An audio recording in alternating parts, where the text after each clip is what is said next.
안녕하십니까. 칸중국 코리아 이경옥입니다. 베이징 동계올림픽 개막을 불과 10일 앞둔 시점에 베이징 5개구에서 전염병이 발생하여 확산되는 양상입니다. 베이징 당국이 막강한 적에 맞서듯 군과 경찰이 올림픽 경기장을 점거했다는 소문이 인터넷에 떠돌고 있습니다. 1월 22일 중국 언론 대변인 가오위가 트위터에 올린 영상에는 1월 20일 베이징 동계올림픽 설상 종목의 주 경기장인 장자커우시 충리구를 긴급 점령, 순찰, 근무하며 만일의 사태에 대비하고 있다고 밝혔습니다.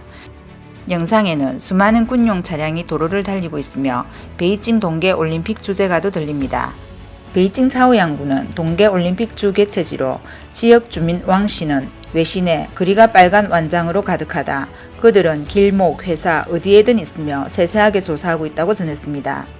신경부는 1월 23일 차오양구 올림픽 경기장 주변에 4개의 코로나 바이러스 실험실이 추가되고 지역의 핵산 샘플링 지점 수가 140개로 늘었다고 보도했습니다. 동계올림픽에 참가하려면 입국 전 96시간 동안 PCR 검사 음성 반응 2회를 증명해야 하지만 방역 조치가 바이러스를 막지는 못하고 있습니다. 세둥지, 워터큐브 등 베이징 동계올림픽 주 경기장과 가까운 펑타이구의 전염병 발생이 가장 심각한 상황이며 이미 고위험 지역으로 선정된 것으로 전했습니다. 전 중국 차선사업가 동강핑은 당국이 전염병을 통제하지 못할 것을 짐작했으며 베이징의 인구가 워낙 많기 때문에 올림픽 시기를 어떻게 잘 넘기느냐가 관건이라고 말했습니다. 동강핑은 중공이 시안, 우한처럼 도시를 봉쇄하지는 않을 것이라고 했습니다. 봉쇄한다면 올림픽을 할 수 없고 중공이 애써 만든 이미지를 망칠 것이라며 베이징은 겉으로는 느슨한 느낌이지만 내부적으로 빈틈없이 통제한다. 엄격하게 봉쇄하고 관리하며 엄격하게 통제하고 있다. 군대를 먼저 보내 안정을 유지하고 있다. 군대를 이용하여 뉴스를 차단하고 사회를 통제하기가 더 쉽고 간단하다. 그러나 외부에서 그들의 두려움과 긴장을 알아차리지 못하게 하고 있다라고 말했습니다. 시민고 씨는 당국의 통제가 점점 더 심해지고 있으며 무장경찰이 지하철에서 보초까지 서고 있다고 밝혔습니다. 다음 뉴스입니다. 최근 중공은 2021년 허난성 쩡저우에서 발생한 7.20 수해 조사 보고서를 공식 발표했습니다. 이 중 허난성 측이 139명의 사망자를 숨겨 결국 총 398명이 사망한 것으로 공식 확인되었습니다. 이와 관련하여 쩡저우시 서기 쉬리히를 포함해 관련자 총 89명이 면직 또는 징계를 받은 것으로 알려졌습니다. 그러나 쩡저우 지하철 5호선 설계와 건설에 관여한 8명이 경찰에 입건되었으며 공무원에 대한 가장 가혹한 처벌은 면직일 뿐 은폐 사건으로 형사 책임을 진 사람은 단 한 명도 없었습니다. 사람들이 끔찍이 싫어하는 은폐 행위지만 수해 조사 보고서 발표 내용은 충격적이라고 할 수 있습니다.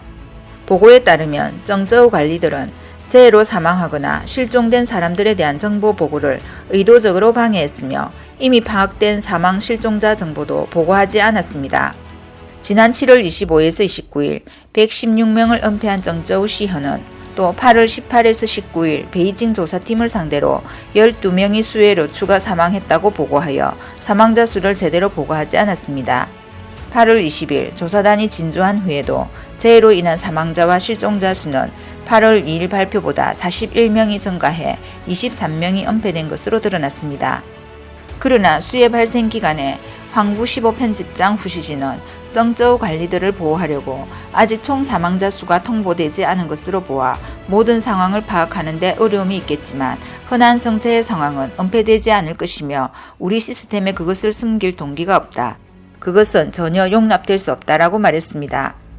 이와 관련하여 중국 논설위원 쩌롱은 후시진의 아첨술이 정말 최고라고 농담하며 허난을 위해 변명하는 중에도 중공체제의 우월을 극찬하는 것도 있지 않았다.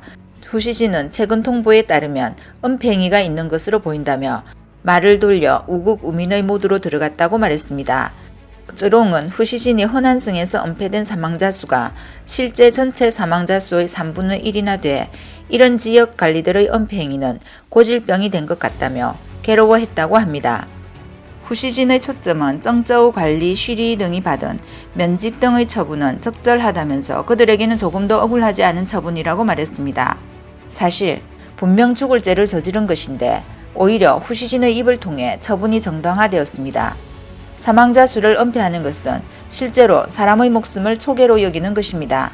중국 국민은 당국이 국민을 진정 인간으로 여길 때 비로소 초계의 운명을 벗어날 수 있습니다. 중공은 국민이 항상 가치가 없어 이런 일이 계속 일어나는 것으로 여깁니다. 흔한에서 사망한 398명이 그 예입니다. 이러한 사건은 앞으로도 자주 볼 수 있을 것으로 보입니다. 다음 뉴스입니다. 1월 21일 중공중앙위원회 당학교 기관지 학습시보가 짱수성 당위원회 서기장 짜오샤오린, 전 깐수성 부성장 위하이엔, 전 하이난성 당위원회 국민통합발전위원회 부국장 페이청민을 공개적으로 비판하는 기사를 실었습니다.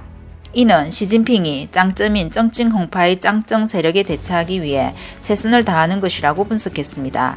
이 기간지에 작은 테두리가 큰 규칙을 파괴한다는 제목의 글로 각 지역에서 패거리를 구성하고 작당하여 사리를 꾀하고 패거리와 파벌을 구성하는 많은 사건을 조사 처리할 것을 강조했습니다.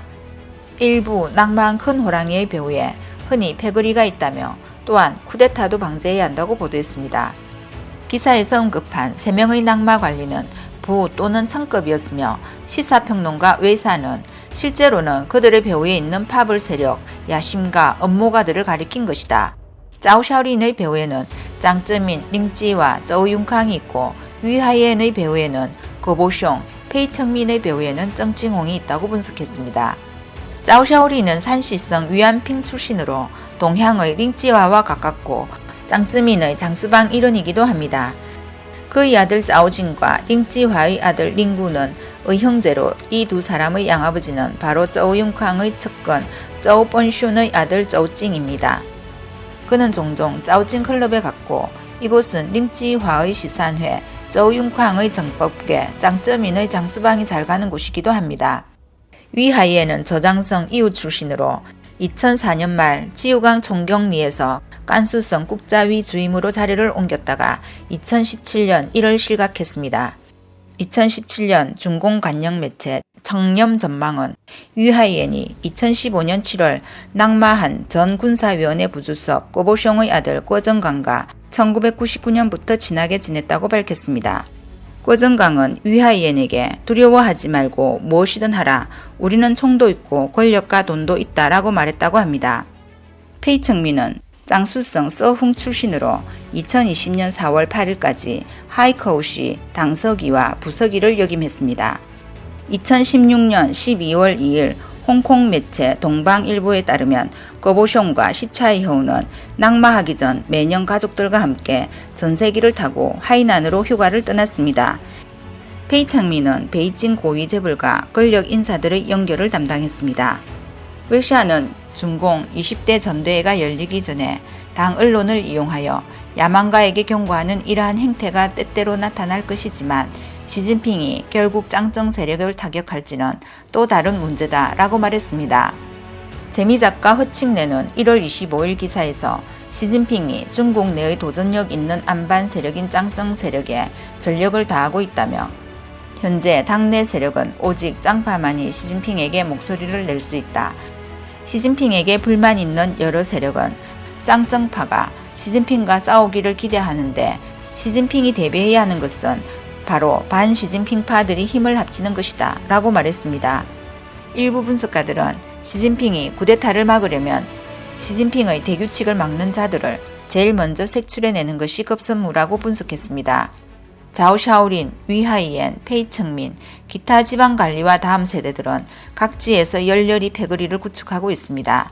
이 패거리들은 장파의 낭만 큰 호랑이와 가장 가까운 사람들입니다. 이 패거리들은 주인의 복수를 하려 해 시진핑의 마음을 고통스럽게 했습니다. 오늘 소식은 여기까지입니다. 구독과 좋아요는 격려입니다. 공유는 나눔의 시작입니다. 감사합니다.